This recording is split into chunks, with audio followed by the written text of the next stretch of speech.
Hi everyone, നമ്മളിപ്പോ ഉള്ളത് ട്രിവാൻഡ്രത്ത് ഇരിപ്പോടുള്ള ഡിയാടെക് ഹോംസിന്റെ ഏറ്റവും പുതിയ കംപ്ലീറ്റഡ് ആയിട്ടുള്ള റെസിഡൻഷ്യൽ പ്രോജക്റ്റിലാണ്. ധ്വനി എന്നാണ് വീടിന്റെ പേര്. വീടിന്റെ ഓണർ ആയിട്ടുള്ള ശ്രീ അനൂപ്, അദ്ദേഹത്തിന്റെ ഭാര്യ ശ്രീമതി അഞ്ജു, മകൻ ധ്യാൻ എന്നിവരാണ് ഇന്ന് നമ്മളോടൊപ്പം ഉള്ളത്. നമുക്ക് അവരുടെ വിശേഷങ്ങളിലേക്ക് കടക്കാം.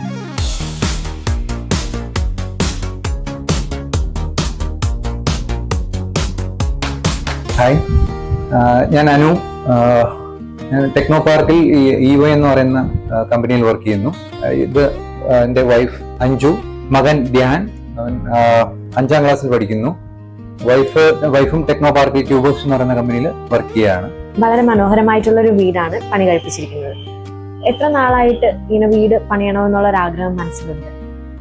നമ്മള് ഒരു 4 to 5 years ആയിട്ട് ഒരു നമ്മുടെ എക്സിസ്റ്റിംഗ് ഒരു 5 സെന്റിൽ നിന്ന് മാറി ഒരു കുറച്ചുകൂടെ വലിയ ഒരു രീതിയിൽ ഒരു പ്ലോട്ട് നോക്കി നടക്കുമായിരുന്നു. അങ്ങനെ ഒരെണ്ണം അനുയോജ്യമായിട്ടുള്ള ഒരു ലൊക്കേഷനിൽ കിട്ടി. അത് കഴിഞ്ഞ് അടുത്തൊരു കടമ്പയായിരുന്നു അടുത്ത ബിൽഡേഴ്സിനെ നോക്കുക എന്നുള്ളത്. അപ്പോൾ ഒരു 2 years ആയിട്ടാണ് നമ്മൾ വീട് വെക്കുന്നതിൽ കൂടുതൽ ശ്രദ്ധിച്ചു തുടങ്ങിയത്, വീട് വെക്കുന്നതിനെ കുറിച്ച് ആലോചിച്ചു തുടങ്ങിയത്. എങ്ങനെയാണ് ഡിയാടെക് ഹോംസ് എന്ന കൺസ്ട്രക്ഷൻ ഫേമിലേക്ക് എത്തിച്ചേരുന്നത്? നമുക്ക് പ്ലോട്ട് വാങ്ങിച്ചപ്പോൾ തന്നെ നമുക്കിങ്ങനെ ഒരു വീട് വെക്കണം എന്നുള്ള പ്ലാൻ ഉണ്ടായിരുന്നില്ല. പക്ഷെ പിന്നെ ആയപ്പോൾ നമ്മൾ കുറെ ഇങ്ങനെ ഇൻസ്റ്റയിലൊക്കെ വീഡിയോസ് കണ്ടിട്ടും ഒക്കെ നമുക്കൊരു ആഗ്രഹം തോന്നി, ഓക്കെ നമ്മുടെ എന്തായാലും പ്ലോട്ട് ഉണ്ട്, വെക്കാം എന്നുള്ളത്. അപ്പോൾ നമ്മളിങ്ങനെ വീഡിയോസ് കാണുമ്പോൾ നമ്മൾ വെറുതെ ഒരു കോൺട്രാക്ടർ വെക്കുന്നതിനേക്കാളും കുറച്ചുകൂടെ ഒരു ബിൽഡേഴ്സ് ആണെങ്കിൽ അവരുടെ തന്നെ ആർക്കിടെക്ട്സ് കാണും, അവരുടെ ആ ഒരു ടീം കാണും. അപ്പൊ അങ്ങനെ ഒരു ടീമിനെ തന്നെ ഏൽപ്പിക്കണം എന്നുള്ളത് ഞങ്ങൾക്ക് വളരെ ആഗ്രഹം ഉണ്ടായിരുന്നു. കാരണം ഇത്രയും വലിയൊരു പ്രോപ്പർട്ടി ആണ്, അപ്പൊ അതുകൊണ്ട് തന്നെ അത് എഫിഷ്യന്റ് ആയിട്ട് എങ്ങനെ യൂട്ടിലൈസ് ചെയ്യാം എന്നുള്ളത്. അപ്പൊ അങ്ങനെ ഞങ്ങൾ പല ബിൽഡേഴ്സ് നമ്മൾ ഇങ്ങനെ ഓൺലൈൻ സെർച്ച് ചെയ്യുകയും ഒക്കെ ചെയ്തപ്പോൾ എനിക്ക് തോന്നുന്നു ഫസ്റ്റ് വന്നത് ഡിയാടെക് തന്നെ ആയിരുന്നു. ബാക്കി വേറെയും പ്രോമിനന്റ് ആയിട്ടുള്ള ഉണ്ടായിരുന്നു. അപ്പൊ നമുക്ക് ബഡ്ജറ്റും ഒരു ഫാക്ടറാണ്, പ്ലസ് ഈ പറഞ്ഞ പോലെ ക്രെഡിബിലിറ്റി ഉള്ള ഒരു ഏൽപ്പിക്കണം എന്നുണ്ടായിരുന്നു. അപ്പൊ അങ്ങനെ വന്നപ്പോൾ ഞങ്ങൾ കോണ്ടാക്ട് ചെയ്തപ്പോൾ എനിക്ക് തോന്നുന്നു ഫസ്റ്റ് ടോമി ആയിരുന്നു അല്ലേ? ടോമി ഞങ്ങൾക്ക് ഒത്തിരി റെഫറൻസ്, അതായത് നിങ്ങൾ ചെയ്ത പ്രൊജക്ട്സിൻ്റെതും ഇന്റീരിയേഴ്സിന്റെ റെഫറൻസസ് തന്നപ്പോൾ നമ്മൾ ഉദ്ദേശിക്കുന്ന ആ ഒരു രീതിയാണെന്ന് നമുക്ക് മനസ്സിലായി. പിന്നെ നമ്മൾ ഓഫീസിൽ വന്നിട്ട് അവിടുത്തെ സ്റ്റാഫൊക്കെ ആയിട്ട് സംസാരിച്ചപ്പോഴും വളരെ കംഫർട്ടബിൾ ആയിരുന്നു. നമുക്ക് നമ്മുടെ ആഗ്രഹങ്ങൾ പറയുമ്പോൾ അവർക്ക് മനസ്സിലാവുന്നുണ്ട്. അങ്ങനെ അത് എന്താ പറയാ, അത് വളരെ പെട്ടെന്ന് തന്നെയാണ് നമ്മൾ അതൊരു പ്രൊജക്ട് കിക്ക് സ്റ്റാർട്ട് ചെയ്തത്. അപ്പം എനിക്ക് തോന്നുന്നു ആ കംഫർട്ട് ലെവൽ തന്നെ ആയിരുന്നു നമ്മൾ മെയിൻ ആയിട്ട് ഡിയാടെക് ചൂസ് ചെയ്യാനുള്ളൊരു മെയിൻ ഫാക്ടർ എന്ന് പറയുന്നത്. ഡിയാടെക് എന്ന കമ്പനിയെ അപ്രോച്ച് ചെയ്തപ്പോൾ കമ്പനിയുടെയും സ്റ്റാഫിന്റെയും ഒക്കെ റെസ്പോൺസ് എങ്ങനെയുള്ളതായിരുന്നു? ഞാൻ നേരത്തെ പറഞ്ഞ തന്നെ വളരെ പോസിറ്റീവ് ആയിട്ടുള്ള റെസ്പോൺസ് ആയിരുന്നു. അപ്പൊ തന്നെ അവർക്ക് നല്ല ഇൻട്രസ്റ്റ് ഉണ്ട് എന്നുള്ളത് നമുക്ക് തോന്നി. കുറച്ചുകൂടെ ഫാസ്റ്റർ റെസ്പോൺസ് ആയിരുന്നു. Like we have contacted other builders also, but കുറച്ചുകൂടെ പെട്ടെന്ന് വന്നത് ഇവര്, അങ്ങനെയും ഒരു ഫാക്ടർ ഉണ്ടായിരുന്നു ആക്ച്വലി. സോ വേറൊരാളെ നമ്മള് കോണ്ടാക്ട് ചെയ്തിട്ട് അവർ തിരിച്ച് വിളിക്കാന്ന് പറഞ്ഞിട്ട് പിന്നെ ചിലപ്പം തിരിച്ചു ഡിലേസ് ഉണ്ടായിരുന്നു. പക്ഷെ ഇത് ഇവിടുന്ന് പ്രോംപ്റ്റ് ആയിട്ട് ടോമി അടുത്ത ദിവസം തന്നെ വിളിച്ചു എന്നാണ് എന്റെ ഓർമ്മ. അപ്പോ അതും ഒരു ആ ഫാസ്റ്റ് റെസ്പോൺസിന്റെ കൂടെ ഒരു അഡ്വാൻറ്റേജ് ഉണ്ടായിരുന്നു അവർക്ക്. പിന്നെ അടുത്ത സൈറ്റ് വിസിറ്റ് ഉടനെ നടന്നായിരുന്നു. അത് കഴിഞ്ഞ് അതും സൈറ്റ് വിസിറ്റ് തന്നെ എനിക്ക് തോന്നുന്നു നിങ്ങളുടെ MD പ്ലസ് ആർക്കിടെക്ട് ഒക്കെ വന്നിട്ട് പെട്ടെന്ന് തന്നെ കഴിഞ്ഞായിരുന്നു.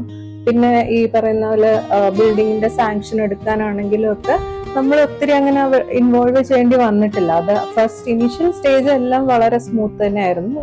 പെട്ടെന്ന് എല്ലാം കഴിയുന്നുണ്ടായിരുന്നു. നമ്മുടെ ഒരു സ്വപ്ന ഭവനത്തെ കുറിച്ചിട്ടുള്ള ആശയങ്ങൾ, അതുപോലെ തന്നെ പ്ലാനുകളൊക്കെ ആർക്കിടെക്റ്റുമായിട്ടും എഞ്ചിനീയറുമായിട്ടൊക്കെ ഡിസ്കസ് ചെയ്തു. അപ്പോൾ അത് ഫൈനൽ സ്റ്റേജിൽ എക്സിക്യൂട്ട് ചെയ്ത് വന്നപ്പോൾ നിങ്ങൾ മനസ്സിൽ ഉദ്ദേശിച്ചിരുന്നത് പോലെ തന്നെയാണോ ഈ എക്സിക്യൂഷനൊക്കെ നടന്നിരിക്കുന്നത്? ഫസ്റ്റ് നമ്മുടെ പ്ലാൻ എന്ന് പറയുന്നത് ഒരു എന്താ പറയാ, ഒരു വളരെ നല്ല സ്പേഷ്യസ് ആയിട്ടുള്ള ഒരു വീട് വേണം എന്നുള്ളതായിരുന്നു. അപ്പൊ അത് നമ്മൾ ആദ്യം മീറ്റ് ചെയ്തത് ഗൗതം, സബീന അവരൊക്കെ ആയിരുന്നു. അപ്പോൾ നമ്മൾ പറഞ്ഞു നമുക്ക് കുറച്ച് സ്പേഷ്യസ് ആയിട്ടുള്ള വേണം, നമുക്ക് ഇത്ര ബെഡ്റൂംസ് നമുക്ക് ഗ്രൗണ്ട് ഫ്ലോറിൽ വേണം, നമുക്ക് ഡെഡിക്കേറ്റഡ് ആയിട്ടുള്ള ഒരു ഓഫീസ് സ്പേസ് വേണം, കാരണം ഞങ്ങൾ രണ്ടുപേരും വർക്ക് ഫ്രം ഹോം ആണ്. അപ്പൊ അങ്ങനത്തെ ഐഡിയാസ് എല്ലാം നമ്മൾ ആ ഒരു ഇനീഷ്യൽ സിറ്റിങ്ങിൽ തന്നെ നമ്മൾ ഷെയർ ചെയ്തിരുന്നു. പ്ലാൻ വന്നപ്പോൾ ഏകദേശം ഒരു 85% ഫസ്റ്റ് പ്ലാനിൽ തന്നെ നമ്മൾ പറഞ്ഞതെല്ലാം വന്നിരുന്നു. പിന്നെ കുറച്ച് മൈന്യൂട്ട് ആയിട്ടുള്ള കറക്ഷൻസ് കഴിഞ്ഞിട്ട് പറയില്ല, പെട്ടെന്ന് തന്നെയാണ് പ്രൊജക്ട് കിക്ക് സ്റ്റാർട്ട് ചെയ്തത്. അപ്പൊ അതുകൊണ്ട് തന്നെ നമുക്കൊരു കോൺഫിഡൻസ് അറിയാൻ നോക്കി നമ്മൾ വിചാരിക്കുന്നത് തന്നെയാണ് വരാൻ പോകുന്നത് എന്നുള്ളത്. അല്ല, ചേഞ്ചസ് പറയുമ്പോൾ തന്നെ അത് ഇൻകോർപ്പറേറ്റ് ചെയ്ത് അടുത്ത പുതിയ പ്ലാൻസ് ഉടനെ തന്നെ ഒരു 1 to 2 days തന്നെ അടുത്തതും വരുന്നുണ്ടായിരുന്നു. മീൻ ടൈം എന്തെങ്കിലും അടുത്ത വേറൊരു സൈറ്റിൽ എന്തെങ്കിലും വർക്ക് നടക്കുകയായിരിക്കും. അപ്പൊ ആ ഒരു കോൺഫിഡൻസ് വരുന്നുണ്ടായിരുന്നു അതിന്റെ കൂടെ. അത് നമ്മളെ കംഫർട്ടബിൾ ആക്കി കൊണ്ടുപോകാൻ അവർക്ക് പറ്റി. അതൊരു അഡ്വാൻറ്റേജ് ആയിരുന്നു. പിന്നെ എലിവേഷന്റെ കാര്യം പറയുകയാണെങ്കിലും എലിവേഷൻ നമുക്കൊരു കണ്ടംപററി സ്റ്റൈലാണ് നമ്മൾ ഉദ്ദേശിച്ചിരുന്നത്. വളരെ മിനിമലായിട്ട്, ഒത്തിരി എന്താ പറയാ, ഒത്തിരി ഷോ ഇല്ലാത്തൊരു വളരെ പ്ലെയിൻ ആയിട്ടുള്ളൊരു അതായിരുന്നു നമ്മുടെ മനസ്സിലുണ്ടായിരുന്നത്. അപ്പം എലിവേഷൻ വന്നപ്പോഴും നമുക്ക് അത് നമ്മൾ പ്രത്യേകിച്ച് ഒരു കറക്ഷനും നമ്മൾ പറഞ്ഞില്ല. നമുക്കത് നല്ലതായിട്ട് ഇഷ്ടപ്പെടും. നമ്മൾ എന്താണോ വിചാരിച്ചത് അത് തന്നെയാണ് തന്നത് എന്നുള്ളത്.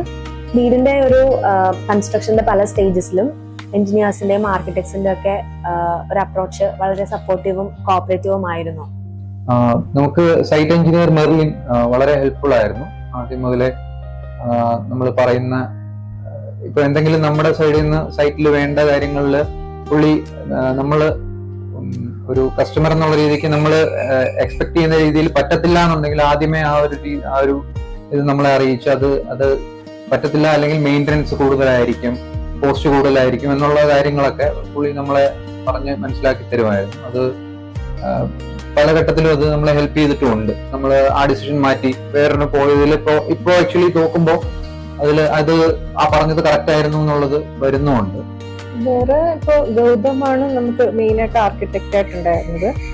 ഗൗതം ആണെങ്കിലും ഈ പറഞ്ഞ പോലെ നമ്മൾ ആദ്യം സംസാരിച്ചത് വെച്ചിട്ട് തന്നെയാണ് ഞാൻ പറഞ്ഞ പോലെ എല്ലാം ഡിസൈൻ ചെയ്തത്. അപ്പൊ നമുക്ക് എന്തെങ്കിലും ഒരു ഡൗട്ട് അല്ലെങ്കിൽ എവിടെയെങ്കിലും ഒരു ചേഞ്ച് ചെയ്യണം, അതായത് ഇപ്പം സൈറ്റ് എഞ്ചിനീയറിന്റെ ഭാഗത്തുനിന്നോ അല്ലെങ്കിൽ വർക്കേഴ്സ് നമ്മളോട് ചിലപ്പോൾ പറയാനുണ്ട് ഇത് ശരിയായിട്ടും തോന്നുന്നില്ല എന്നൊക്കെ തോന്നുമ്പോൾ നമ്മൾ ഗൗതത്തിന്റെ ഒരു എന്താ പറയാ ഒപ്പീനിയൻ എടുത്തിട്ട് മാത്രമേ നമ്മൾ ചേഞ്ചസ് കൊണ്ടുവരാറുള്ളൂ. അപ്പം കാരണം ആർക്കിടെക്റ്റിന്റെ പോയിന്റ് ഓഫ് വ്യൂല് എന്തെങ്കിലും ഒരു റീസൺ ഉണ്ടായിരിക്കും അത് അവിടെ പ്ലേസ് ചെയ്തെന്നുള്ളൊരു കാര്യം.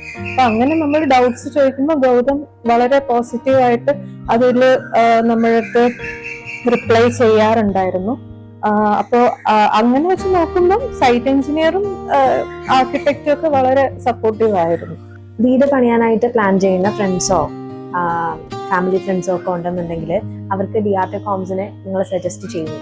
റെസ്പോൺസിബിൾ ആയിട്ടുള്ള ഒരു ബിൽഡറാണ്. നമുക്ക് ഇപ്പോ എന്താ പറയാ, ഇപ്പം ഞങ്ങൾ വായിച്ചിട്ടുള്ളതാണെങ്കിലും ഫ്രണ്ട്സ് പറഞ്ഞിട്ടുള്ള അറിവ് വെച്ചിട്ടാണെങ്കിലും കുറെ പേര് ഇടയ്ക്ക് വെച്ചിട്ട് പ്രൊജക്ട് നിർത്തിയിട്ട് പോകുന്നു. കൂടുതൽ ക്യാഷ്, പിന്നെ അതൊരു ആദ്യത്തെ എഗ്രിമെന്റിൽ നിന്ന് തന്നെ ഒത്തിരി വേരിയേഷൻസ് വരുന്നു. അങ്ങനെയൊക്കെ നമ്മൾ ഒത്തിരി കേട്ടിട്ടുണ്ട്.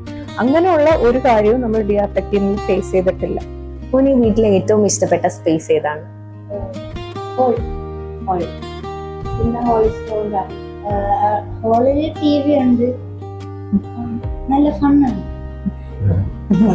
വീട് പണിയാൻ ആഗ്രഹിക്കുന്ന ഈ വീഡിയോ കാണുന്ന ആൾക്കാരോട് എന്താണ് പറയാനുള്ളത്? സജഷൻസ്, മെയിൻ ആയിട്ടുള്ള സജഷൻ, പ്ലാനിങ് വളരെ ഇമ്പോർട്ടന്റ് ആണ്. ഇപ്പം നമ്മൾ ഒരു പ്ലാൻ നമ്മൾ ഫിക്സ് ചെയ്യുകയാണെങ്കിൽ അതിൽ നിന്നും മാറാതിരിക്കുക എന്നുള്ളതാണ് ഏറ്റവും ഇമ്പോർട്ടന്റ്. കാരണം നമ്മൾ അത് ഓരോ ചേഞ്ചും അത്രയും കോസ്റ്റ് ആണെങ്കിലും എന്തെങ്കിലുമൊക്കെ പ്രശ്നങ്ങൾ വരാനുള്ള ചാൻസ് കൂടുതലാണ്. പിന്നെ ഉള്ളത് ഇപ്പം ഇന്റീരിയർ ആണെങ്കിലും ഒക്കെ ആദ്യമേ തന്നെ നമുക്കൊരു ഐഡിയ വേണം എങ്ങനെ വേണം എന്നുള്ളത്.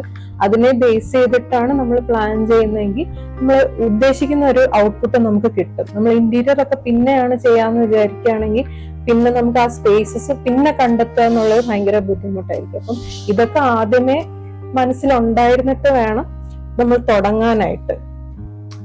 ഒരു ആർക്കിടെക്ടിന്റെ ഇൻവോൾവ്മെന്റ് ഉണ്ടാവുന്നത് വളരെ നല്ലതാണെന്ന് നമുക്ക് ഈ പ്രോജക്റ്റ് കൊണ്ട് തന്നെ തോന്നിയിട്ടുണ്ട്. നമ്മുടെ ഇൻപുട്സ് പറയുമ്പോഴത്തേക്ക് ഒരു സ്പേസ് യൂട്ടിലിറ്റിയുടെ കാര്യത്തിലാണെങ്കിലും ഒക്കെ ഒരു ആർക്കിടെക്ട് ലെവലിൽ ചിന്തിക്കുന്ന ഒരു ചിന്ത കൊണ്ടുവരുമ്പോഴത്തേക്ക് നമുക്ക് വളരെ അഡ്വാൻറ്റേജസ് ആയിട്ട് തോന്നിയിട്ടുണ്ട്. അപ്പോ ഇവിടെ നമുക്കിപ്പം സ്പേസസ് ഒക്കെ ഇപ്പം പ്ലാനിൽ തന്നെ ഈ ഫർണിച്ചർ ലേഔട്ട്, ടിവിയുടെ പോയിന്റ്, പിന്നെ അതുപോലെ തന്നെയാണ് ഈ ബെഡ് പൊസിഷനിങ്, ഇതെല്ലാം തന്നെ നമ്മുടെ പ്ലാനിൽ ഉണ്ടായിരുന്നു. അപ്പൊ അതുകൊണ്ട് നമുക്കത് പിന്നെ ഇപ്പം ഇലക്ട്രിക്കൽ പോയിന്റ്സ് ആണെങ്കിലും ലൈറ്റ് ആണെങ്കിലും ഒക്കെ അത് നമുക്കൊരു ഫിക്സഡ് ആയിട്ടുള്ള ഒരു സാധനം ഉണ്ടായിരുന്നത് കൊണ്ട് നമുക്ക് അതുകൊണ്ട് പെട്ടെന്ന് അതായത് അതൊന്നും ചേഞ്ച് വന്നില്ല. അപ്പൊ ഇന്റീരിയർ ചെയ്യുന്ന സമയത്ത് നമുക്ക് ഓൾറെഡി ഐഡിയ ഉണ്ടായിരുന്നു ഇവിടേക്ക് ഇന്ന സാധനങ്ങൾ വരും എന്നുള്ളത്. അപ്പൊ കുറച്ചും കൂടെ നമ്മൾ കംഫർട്ടബിൾ ആയിരുന്നു ആ ഏരിയക്ക് എത്തിയപ്പോൾ. ഡിയാറ്റക് ഹോംസിന്റെ ഏറ്റവും പുതിയ റെസിഡൻഷ്യൽ കൊമേഴ്ഷ്യൽ പ്രോജക്ട്സിന്റെ വിശേഷങ്ങൾക്കായി stay tuned. Thank you for watching. DR Tech, an archway to future.